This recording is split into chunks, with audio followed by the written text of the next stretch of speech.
YouTube channel Fani art bye Ayesha.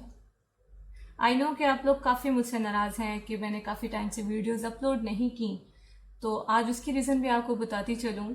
The main reason is कि मेरा एक ऑनलाइन कोर्स चल रहा है कैलीग्राफी पेंटिंग का। उस कोर्स को कंडक्ट करने में, रिकॉर्डिंग्स में, लाइव क्लासेस में इतना टाइम नहीं मिल सका कि मैं आप लोगों के लिए वीडियोस रिकॉर्ड कर सकूं। आज काफ़ी मुश्किल से टाइम निकाल के मैंने ये सोचा कि आप लोगों के लिए जो वीडियोस का सिलसिला चल रहा है उसको कंटिन्यू किया जाए। विदाउट वेस्टिंग टाइम आज का लेसन स्टार्ट करते हैं, जिसमें हम देखेंगे कि आइन, फा और काफ आप ख़त दीवानी में किस तरह से लिख सकते हैं। Let's start our today's lesson.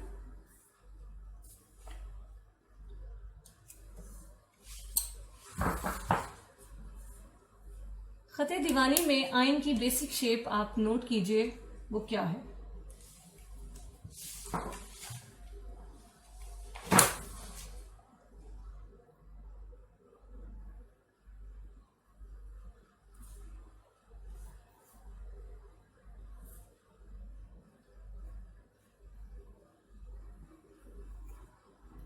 ये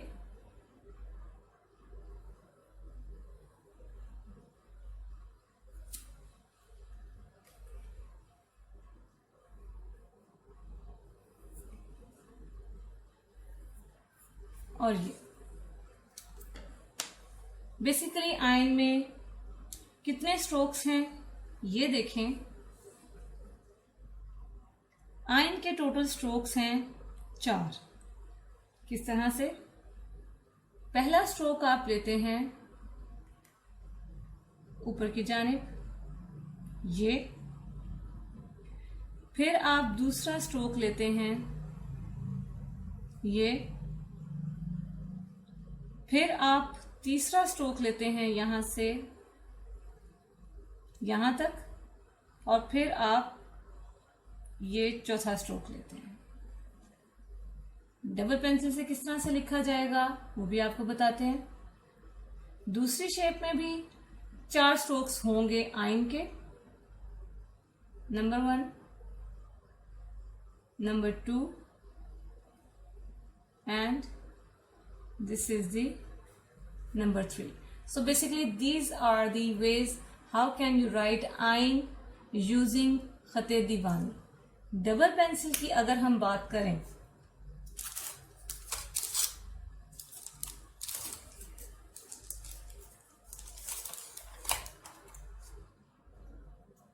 डबल पेंसिल आपके सामने है।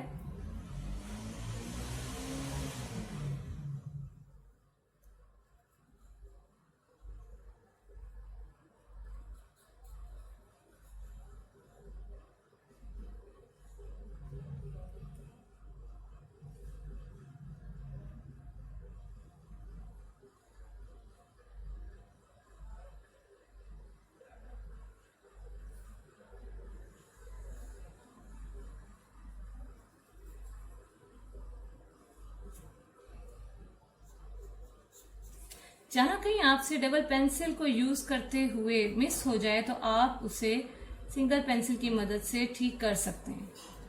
इसे हम ज्वाइन कर लेंगे।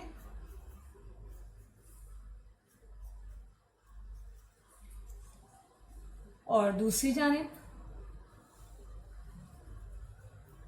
ये चीज इन दोनों में एक जैसी बनेगी।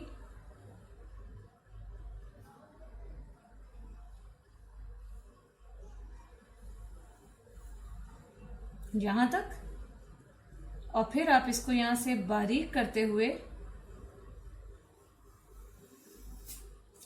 नीचे लेकर आएंगे। इसको थोड़ी सी गुलाई भी आप दे सकते हैं।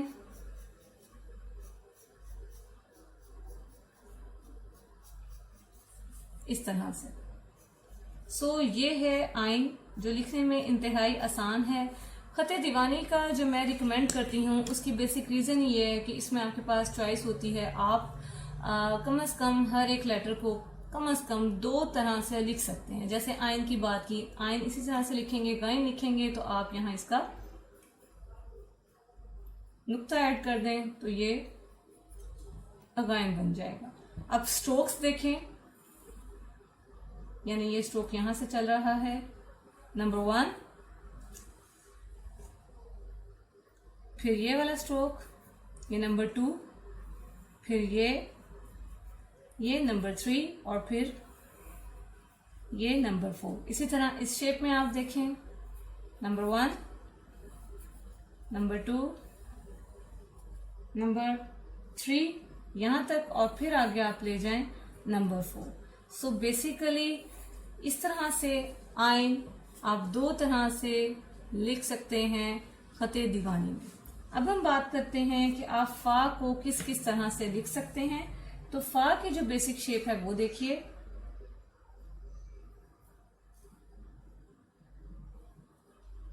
और आगे ये बनाने के बाद आप इसको ले जाएंगे जैसे बा की प्रैक्टिस की थी उस तरह, ऐसे। और दूसरा तरीकाकार क्या है, बाकी चीज इसी तरह से बनाकर और बस यहां तक आप छोड़ दें। सो अब मार्कर से लिख के देखते हैं। कट मार्कर मैं यूज कर रही हूं, स्मॉल टिप है ताकि इजीली आपको क्लियर हो जाए।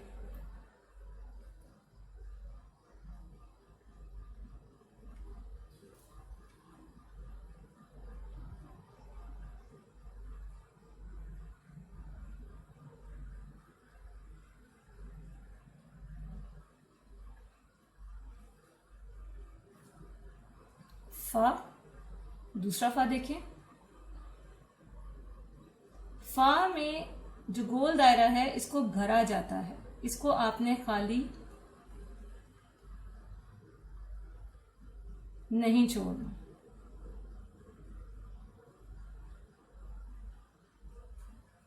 नुक्ता कहाँ आएगा, नुक्ता आप चाहें तो इसके साथ लगा दें यहां, और चाहे आप यहां ऊपर लगाएं।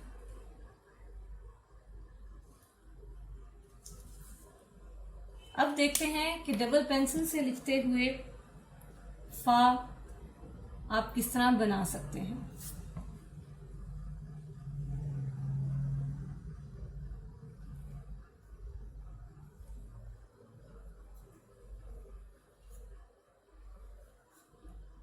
इसको बाहर की तरफ लेके जाएंगे ऐसे, और फिर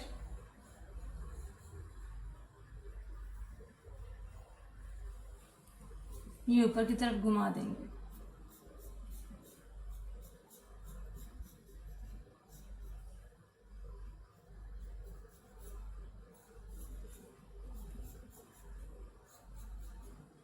और जिसमें आप ये चीज जब आप अरेज करेंगे तो एग्जैक्ट फा की लुक आपके पास आ जाएगी। और दूसरे स्टाइल में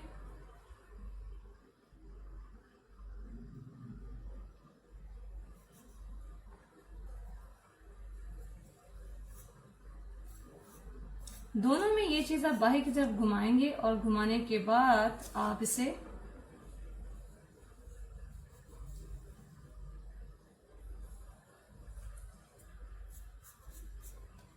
खते दीवानी में आपके पास इतना मार्जिन बच जाता है कि आप इसकी शेप में थोड़ी सी वेरिएशन लेके आ सकते हैं अकॉर्डिंग टू योर रिक्वायरमेंट। आपके पास जो स्पेस है उसके अकॉर्डिंगली आप खते दीवानी में वेरिएशंस लेकर आ सकते हैं, राइट। सो अब इसमें स्ट्रोक्स कितने हैं, नंबर 1, नंबर 2, फिर ये number 3 and then it's number 4। और अगर आप ऊपर नुक्ता डाल रहे हैं तो ये स्ट्रोक हो जाएगा आपका नंबर 5। फिर इसको देखें, शेप वही है, चाहे तो आप नुक्ता साथ में ला दें और चाहे आप नुक्ता अलग से ऊपर लिख दें। सो स्ट्रोक्स का नंबर सेम, शेप सेम, सिर्फ फर्क नुक्ते की प्लेसमेंट का है कि नुक्ता आप कहां पर लगा रहे हैं। ठीक है जी। आगे अब हम बात करते हैं कि फा के बाद काफ किस तरह से लिखा जाएगा। फा और काफ का शुरू का सिरा एक ही तरह से बनेगा यहां तक। फा में हमने इसको नीचे लेकर गए सीधा ले जाकर, थोड़ा सा खींच के, लेकिन काफ में इसको डेप्थ दी जाएगी ऐसे, और फिर इसे वही नुक्तों की अरेंजमेंट के मुताबिक ये जो चीज बनेगी, इसका मतलब है कि ये दो इसके नुक्ते हैं, काफ के नुक्ते हैं। और दूसरी जो इसकी शक्ल है वो आपके सामने, उसमें भी ये सिरा उसी तरह से बनेगा और ये चीज भी ऐसे ही आएगी नीचे, और नीचे लाने के बाद जैसे इसको ऊपर लेकर गए हैं, इसको ऊपर नहीं ले जाया जाएगा और यहीं पे खत्म। और ये चीज यहाँ पे क्या है, काफ के दो नुक्ते। कलम से लिख के देखें या मार्कर, तो मैं भी फिलहाल मार्कर से ये प्रैक्टिस कर रही हूँ आपके सामने। सो मार्कर को देखते हैं किस तरह से लिखा जाएगा।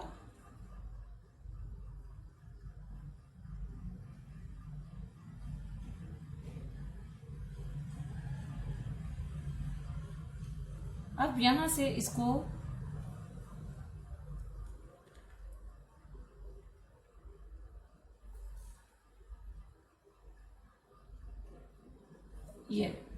ये काफ लिखा गया। दूसरी शक्ल,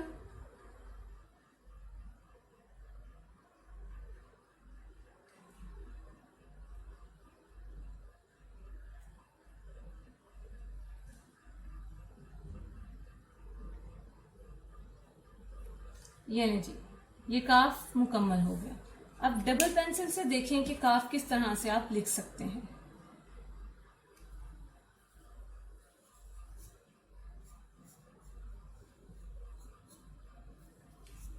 बाहर की तरफ लाके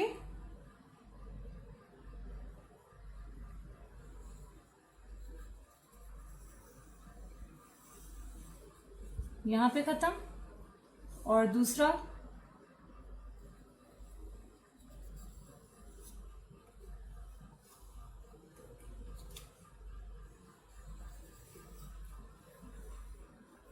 यहाँ पे खत्म। इसे ज्वाइन करके देखें। इंशाअल्लाह ताला बहुत जल्द एक सीरीज कंप्लीट आएगी, क्योंकि जैसे जैसे टाइम मिल रहा है मैं वीडियोस भी अपलोड कर रही हूँ, साथ में ऑनलाइन कोर्सेज भी चल रहे हैं। सिर्फ इसलिए कि जो कुछ मेरे पास नॉलेज है आर्ट से रिलेटेड, पेंटिंग से रिलेटेड, कैलीग्राफी से रिलेटेड, तो वो मैं मैक्सिमम लोगों के साथ शेयर कर सकूं, ताकि ज़्यादा से ज़्यादा लोग फ़ायदा हासिल कर सकें इन चीज़ों का। सो आगे एक कंप्लीट सीरीज आएगी कि आप डबल पेंसिल को यूज़ करते हुए फ्री हैंड थोड़ा बहुत, अगर आप ज़्यादा जानना चाहते हैं इन चीज़ों के बारे में, तो आपको ज्वाइन करना पड़ेगा मेरा कैलीग्राफी पेंटिंग कोर्स। लेकिन थोड़ा बहुत आप कैनवस पे किस तरह से लिख सकते हैं, एक उसकी गाइडलाइन ज़रूर मैं आपको दे दूंगी। बाकी कंप्लीट चीज़ों के लिए you have to join my online art class. और इंशाअल्लाह ताला फेज़ 2 कैलीग्राफी पेंटिंग का बहुत जल्द आने वाला है, और रजिस्ट्रेशंस भी उसकी इसी वीक में ओपन हो जाएंगी, ताकि आप लोग ज्वाइन करें और मैक्सिमम लोग इस चीज़ से फ़ायदा उठाएं और इसे लर्न कर सकें। सो नंबर ऑफ स्ट्रोक्स जो हैं वो देख लें। नंबर ऑफ स्ट्रोक्स इसमें भी उतने हैं जितने फॉर में थे, यानी यहाँ नंबर 1, नंबर 2, ये है जी नंबर 3, यहाँ से ऊपर तक नंबर 4, और ये जो आपने नुक्ता ऐड करना है, ये नुक्ता जिसके ऐड करने हैं, ये है नंबर 5। सेम इस काफ के साथ भी यही प्रैक्टिस आप करेंगे।